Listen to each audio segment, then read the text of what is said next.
Hola, ¿cómo estás? Y bienvenido al día número 5 de la Biblia en un año. Y bueno, en este día vamos con Job 2, 3 y 4. Y dice la palabra de Dios. Segunda prueba de Job. Un día los miembros de la corte celestial llegaron nuevamente para presentarse delante del Señor y el acusador, Satanás, vino con ellos. El Señor le preguntó, ¿de dónde vienes? Satanás contestó al Señor, he estado recorriendo la tierra observando todo lo que ocurre. Entonces el Señor le preguntó a Satanás, ¿te has fijado en mi siervo Job? Es el mejor hombre en toda la tierra, es un hombre intachable y de absoluta integridad. Tiene temor de Dios y se mantiene apartado del mal. Además ha conservado su integridad a pesar de que incitaste a que le hiciera daño sin ningún motivo. Satanás respondió al Señor, piel por piel. Cualquier hombre renunciaría a todo lo que tiene para salvar su vida. Así que extiende tu mano y quítale la salud. Ten por seguro que te maldecirá en tu propia cara. Muy bien, haz con él lo que quieras, dijo el Señor a Satanás, pero no le quites la vida. Entonces Satanás salió de la presencia del Señor, hirió a Job con terribles llagas en la piel, desde la cabeza hasta los pies. Job, sentado entre cenizas, se rascaba con un trozo de teja. Su esposa le dijo, ¿todavía intentas conservar tu integridad? Maldice a Dios y muérete. Sin embargo, Job contestó, hablas como una mujer necia, ¿aceptaremos solo las cosas buenas que vienen de la mano de Dios y nunca lo malo? A pesar de todo, Job no dijo nada incorrecto. Cuando 3 de los amigos de Job se enteraron de la tragedia que había sufrido, viajaron juntos desde sus respectivos hogares para consolarlo y confortarlo. Sus nombres eran Elifaz el temanita, Bildad el suita y Zofar el naamatita. Cuando vieron a Job de lejos, apenas lo reconocieron. Con fuertes lamentos rasgaron sus vestidos y echaron polvo al aire sobre sus cabezas en señal de dolor. Entonces durante 7 días y 7 noches se sentaron en el suelo junto a Job y ninguno le decía nada porque veían que su sufrimiento era demasiado grande para expresarlo con palabras. Capítulo 3. Por fin habló Job y maldijo el día de su nacimiento.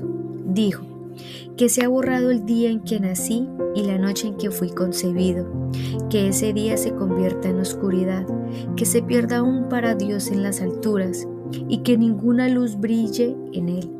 Que la oscuridad y la penumbra absoluta reclamen ese día para sí, que una nube negra lo ensobrezca y la oscuridad lo llene de terror, que esa noche sea borrada del calendario y que nunca más se cuente entre los días del año ni aparezca entre los meses, que esa noche sea estéril, que no tenga ninguna alegría, que maldigan ese día los expertos en maldiciones, los que con una maldición podrían despertar al Leviatán, que las estrellas de la mañana de ese día permanezcan en oscuridad, que en vano espere la luz y que nunca llegue a ver la aurora.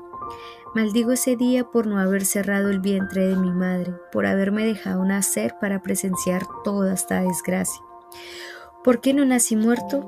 ¿Por qué no morí al salir del vientre? ¿Por qué me pusieron en las rodillas de mi madre? ¿Por qué me alimentó con sus pechos? Si hubiera muerto al nacer, ahora descansaría en paz. Estaría dormido y en reposo.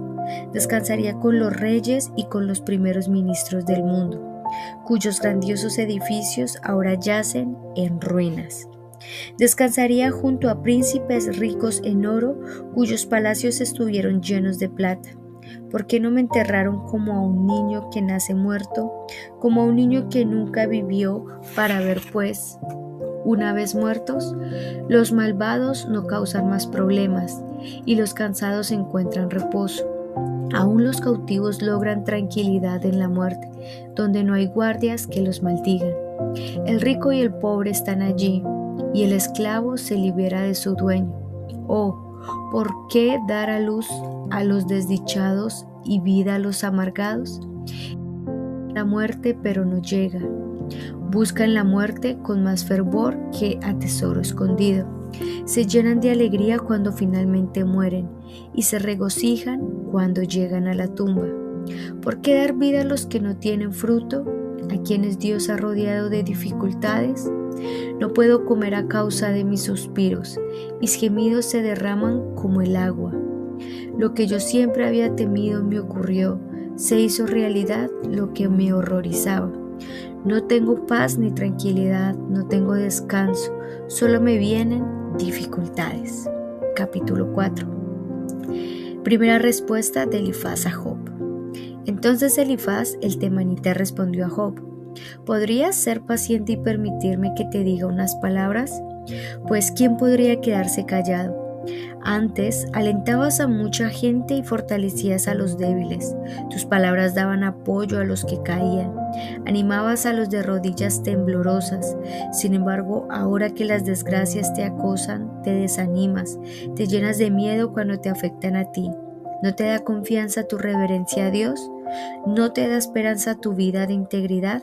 Detente a pensar, ¿mueren los inocentes? ¿Cuándo han sido destruidos los justos? La experiencia me dice que los que siembran problemas y cultivan el mal, eso cosecharán. Un soplo de Dios los destruye y se desvanecen con una ráfaga de su enojo. Ruge el león y gruñen los gatos monteses, pero a los leones fuertes se les romperán los dientes. El feroz león morirá de hambre por falta de presa, y los cachorros de la leona serán dispersados. En secreto recibí esta verdad, como si me la hubieran susurrado al oído.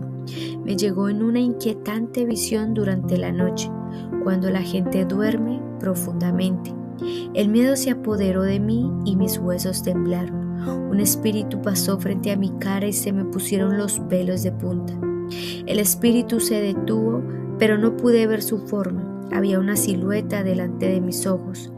En el silencio oí una voz que dijo: ¿puede un mortal ser inocente ante Dios? ¿Puede alguien ser puro ante el Creador? Si Dios no confía en sus propios ángeles y acusa a sus mensajeros de necedad, ¿cuánto menos confiarán los seres humanos hechos de barro? Están hechos de polvo, son aplastados tan fácilmente como una polilla.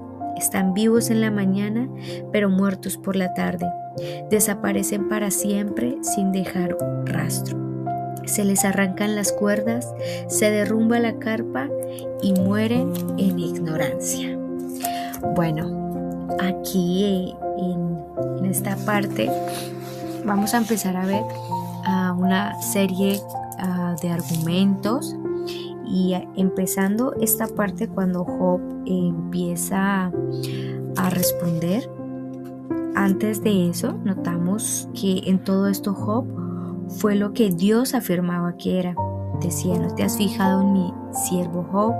Un hombre justo, un hombre que era un verdadero creyente. Y si notamos, Dios no estaba diciendo como, bueno, pruébalo a ver qué pasa. No, Dios tenía la certeza y Dios sabía, por eso lo afirmó. Entonces, vemos aquí que el acusador pensaba que, así como todos los demás hombres, sabían que cuando tocaban su cuerpo, sus riquezas, iban a menguar. Pero vemos, como la misma palabra lo dice, que él era un hombre justo, intachable. Y si vemos, la clave crucial de esta historia es esta evaluación hecha por Dios, de que Job no había sido castigado porque hubiera hecho algo, sino que más bien ese sufrimiento no se debía a nada relacionado con él. A veces, si notamos, cuando pasamos por situaciones, por quizás sucesos que no esperábamos y llegan, pensamos, pero Dios mío, ¿por qué? Si yo no le hago mal a la gente. Y esto es algo muy común, que siempre muchas veces solemos decir, pero yo no le he hecho nada mal a nadie, yo estoy yendo a la iglesia, yo sí, me mantengo. Pero muchas veces ignoramos que muchos de estos casos puede ser algo que Dios mismo ha permitido porque hay propósitos divinos que aunque físicamente no los vemos, espiritualmente tienen un punto y tienen una razón. Por eso nunca debemos discutir con Dios el por qué. Y yo entiendo que podamos pasar por situaciones donde decimos, ¿por qué, Señor?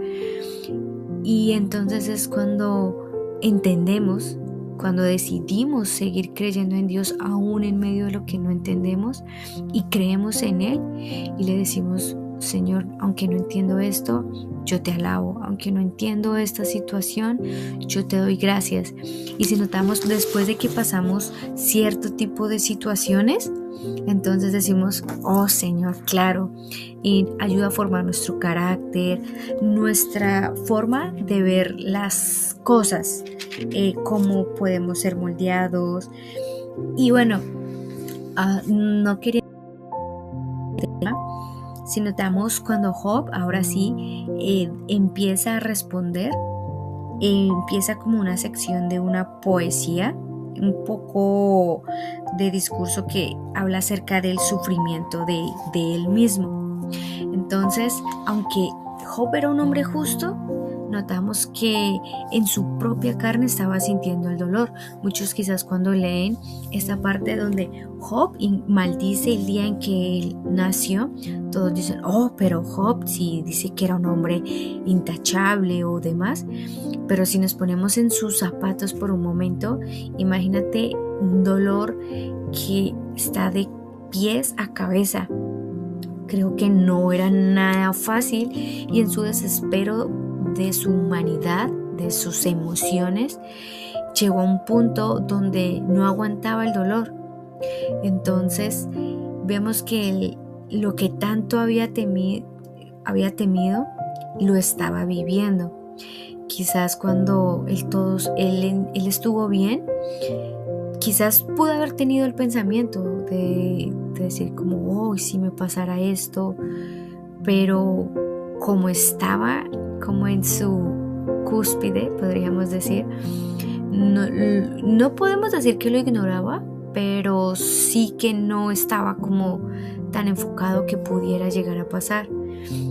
Y vemos luego que vienen sus amigos y se asombran ante la respuesta de él y le dicen como, ¿te llenas de miedo ahora que te afecta a ti? Y muchas veces yo creo que nos ha pasado cuando una persona pasa por una situación y nosotros, oh no, mira, ánimo. Y lo digo personalmente, es algo que me ha pasado a mí, donde damos una palabra de ánimo y cuando somos nosotros quienes pasamos por ahí, entonces como que la fe trata de menguar y decimos como, pero ¿por qué a mí? ¿Por qué esto? Pero ignoramos que ese tipo de situaciones son las que nos está ayudando a edificarnos. Debemos entender que no todos los procesos son por una consecuencia mala. Aunque no me quiero adelantar, sí puedo decir que el versículo, hay uno en especial, está en Romanos 8:28, y aquí le vi mucho el sentido, porque dice, para los que aman a Dios, todas las cosas ayudan para bien. Y fue exactamente lo que le pasó a Job. Job no entendía, Job no comprendía el por qué, pero aún así, hasta este punto, no maldijo a Dios.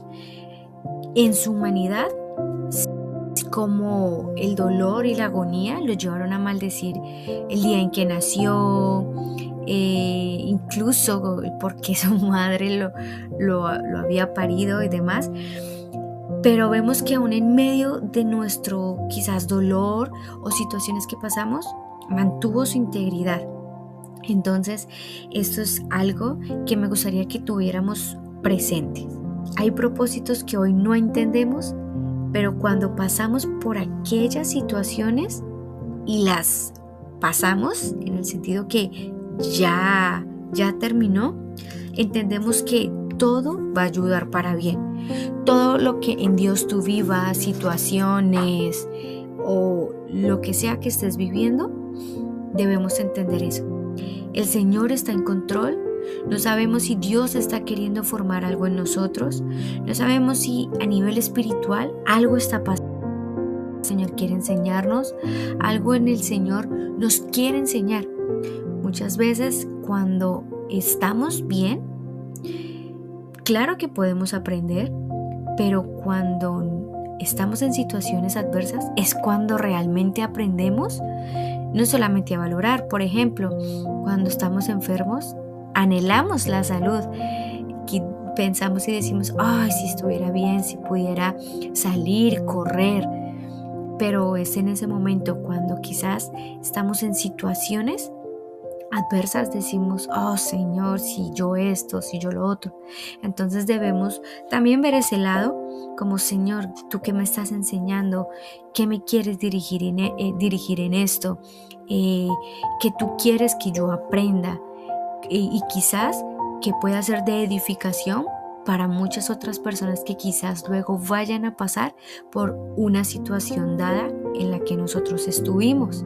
Entonces es un ejemplo muy claro y muy sencillo, creo que todos lo entendemos. Es cuando vemos que un bebé empieza a caminar, y un bebé no empieza a caminar de la noche a la mañana.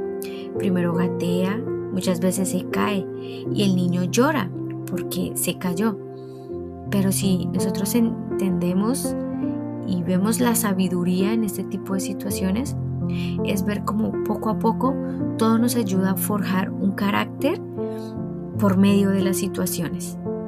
Entonces, este mensaje de hoy, en su palabra de Job 2, 3 y 4, es que las situaciones que estamos viviendo nos tienen que ayudar a forjarnos en cuanto al propósito y el carácter de Cristo. Que quizás, aunque pueda que hoy tú no estés viviendo o no estemos viviendo una situación muy agradable, o queremos estar o no estamos donde queremos estar, pero entendamos, Señor, ¿qué nos quieres enseñar en esto? Entonces, antes de cerrar, quisiéramos una pequeña oración y le pudiéramos decir, Señor, te damos gracias, porque muchas veces pasamos situaciones que no entendemos y muchas veces decimos, ¿por qué, Señor? Pero aquí vemos, Señor, como Job, que quizás en nuestra humanidad muchas veces nos pudimos quejar, o quizás quejarnos ante ti, pero te pedimos, Señor, que nos perdones, que por favor nos ayudes, Señor, a que cada día nuestro carácter sea más como el tuyo. Ayúdanos por medio de tu Espíritu Santo a que nuestras fuerzas puedan ser renovadas y podamos entender que las situaciones que vivimos día a día son las que nos ayudan para llegar a esa perfección y a esa plenitud a la cual tú quieres que lleguemos por medio de tu Hijo Cristo. Te damos gracias por las situaciones que hemos pasado, porque nos han enseñado y nos han forjado, Señor, para ser los hijos que tú quieres que nosotros seamos. Te damos gracias, te pedimos que tu bálsamo de amor esté en nosotros y podamos renovar nuestras fuerzas para que podamos empezar este nuevo día creyendo que para todos nosotros los que amamos a Dios, todas las cosas ayudan para bien. En el nombre de Jesús, amén. Bueno, este fue el día número 5, así es que espero verte y que podamos escuchar y aprender el día de mañana una nueva palabra en el día número 6. Así es que te doy gracias por acompañarme y deseo que tengas un día, o si acabaste de pasar el día, muy pleno, y siempre sabiendo y creyendo que todo lo que aprendemos es por Dios y para Él. Dios te bendiga.